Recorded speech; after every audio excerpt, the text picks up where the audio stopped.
Hello, everyone, and welcome to episode 317 of Sold with Updike Pugh. I'm Jeff Updike. And I am Weston Pugh, and today we have a great house over in North Dallas, and it is a great kind of mid-century modern house that's been renovated, and you will love it.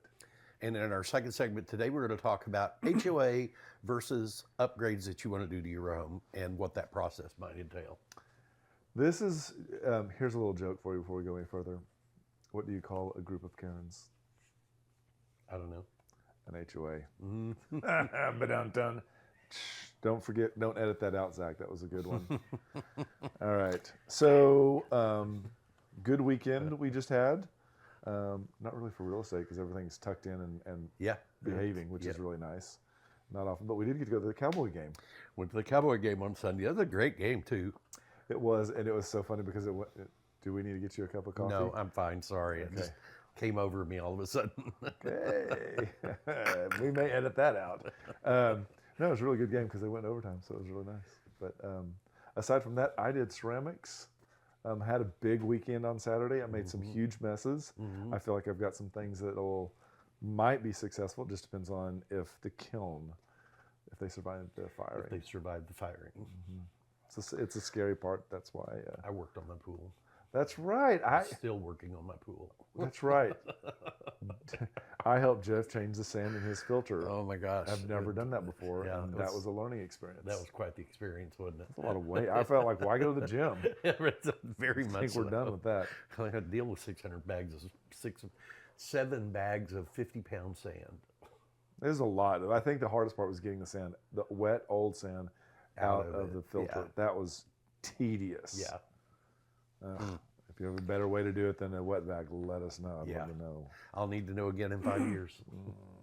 Okay, so Market Watch. This is when we're going to turn the table and we're going to look at what's happening in the market right now.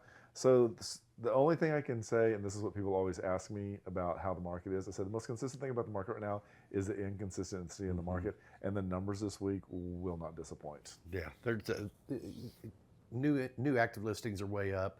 Homes are still going under contract. The number of solds is a little odd right there, but we're also talking about the middle of the month.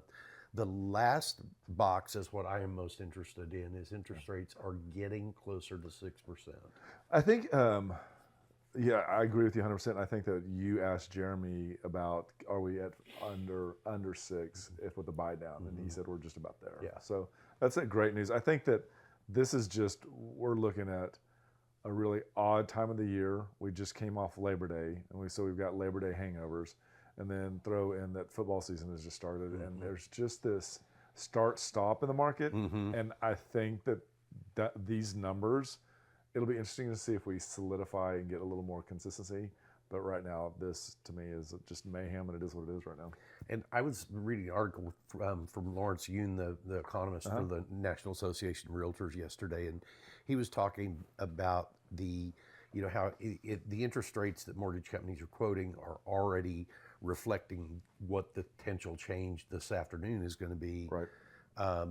But that just interest rates getting down this close to 6 could fuel the market next year, where there would be 10 to 15% more sales next year than this year, because these interest rates coming down are pushing the people off the sidelines. There's some that just they're not going to get off the sideline, but as interest rates get lower, they are pushing more and more people off the sidelines back into the market. I would agree with that. Now, if they can get the tariffs under control, and we can still start moving things back and forth, I think yes, but I think we'll see. Yeah, we'll see. Let's shift gears and let's talk about our favorite house right now, and it is 3138 Whirlaway Road. This is on 75229, my zip code. This is a 3-bedroom, 2.5 bath, 2-car garage, just under 2,400 square feet. It's priced at $700,000, and it is a great area of Dallas. It really is. This is in the Chapel Downs neighborhood, and one of the really great things about this is the convenience to all the highways. We always talk about how Dallas has really good streets that run east and west all the way across the city, and north and south all the way across the city. You are almost at that one of those intersections where it is you take Walnut Hill over to Midway and to Marsh. you can go all the way to Carrollton, And that's or so you strange to me, but turn you're right. south and it'll take you all the way. It'll take you all the way into Oak Cliff. So I think it is super centrally located in when we look at the grand scheme of things in the Metroplex. Getting to Love Field is, I don't know, 7 minutes away at the latest. I also think that you have two different routes if you're commuting and getting into DFW. I think you can go 35 and then 635, or just head straight north on Marsh and over on 635. Those both put you in the north entrance of the DFW airport, which is really great. This is for commuting and for working within the Metroplex. This is where you want to be. I think that a lot of times people really fall in love with East Dallas. Totally understand it has so much charm and it's got the White Rock Lake. But I think getting out of it is the biggest hassle in East Dallas. So being in this area really does allow you to make full use of the highways and everything that has in DFW. I would agree. There's some really cool things. One of the things that locals love is a new coffee shop that just opened called Vietti.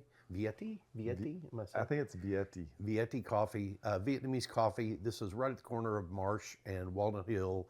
And I haven't been there. You were just telling me about your experience there. So it's owned by some guys that I used to play pickleball with. And we took my niece there, and she ordered one of the cappuccino or whatnot, and they asked her if she wanted the cloud. And she got the caramel cloud that had salt on top of it. It's crack. You really should make sure that you are using those only on the weekend. So wonderful, really clean, easy, in and out. I hope that they make it. I think that they're onto something with this little place. Well, good. Yeah, the other thing over here, I always like to know about grocery stores.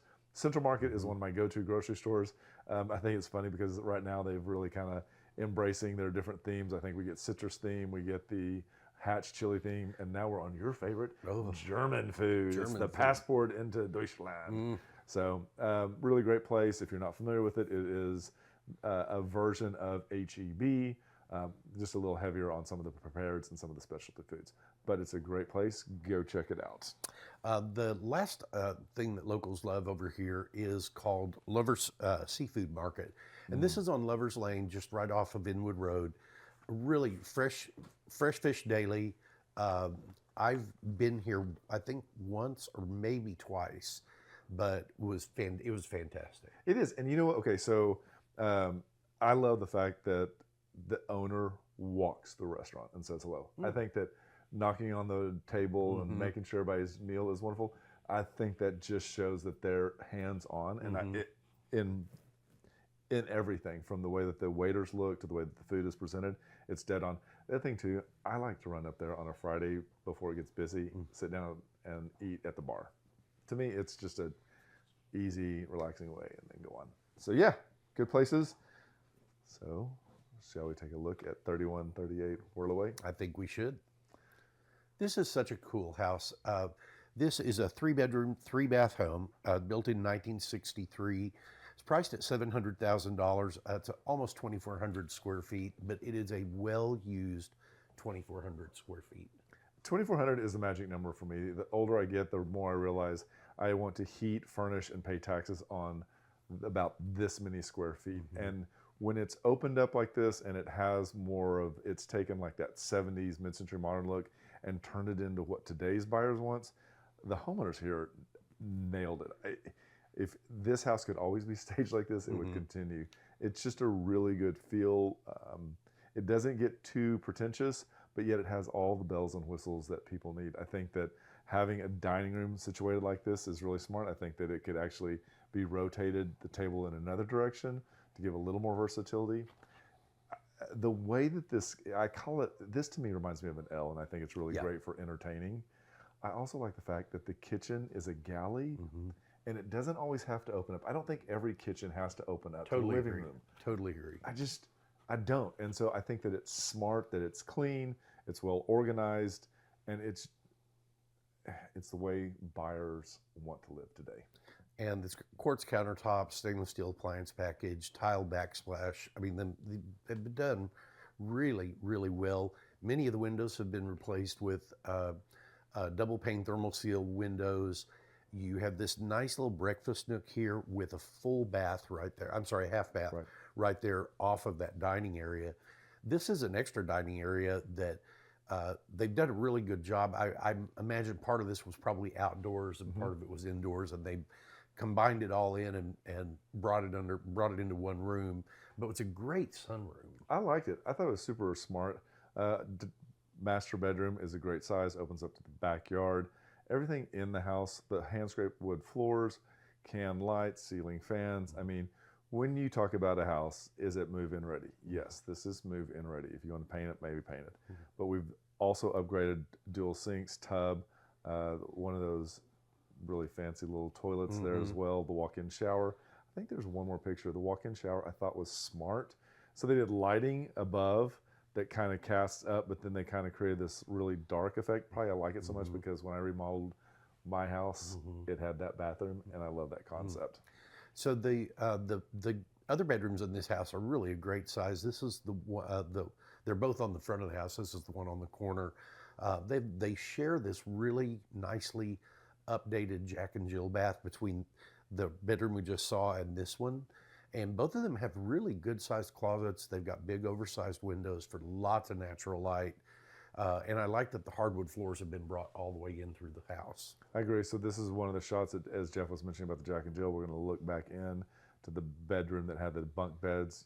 Their art was really spot on too. It actually fit the house, which I was really impressed about.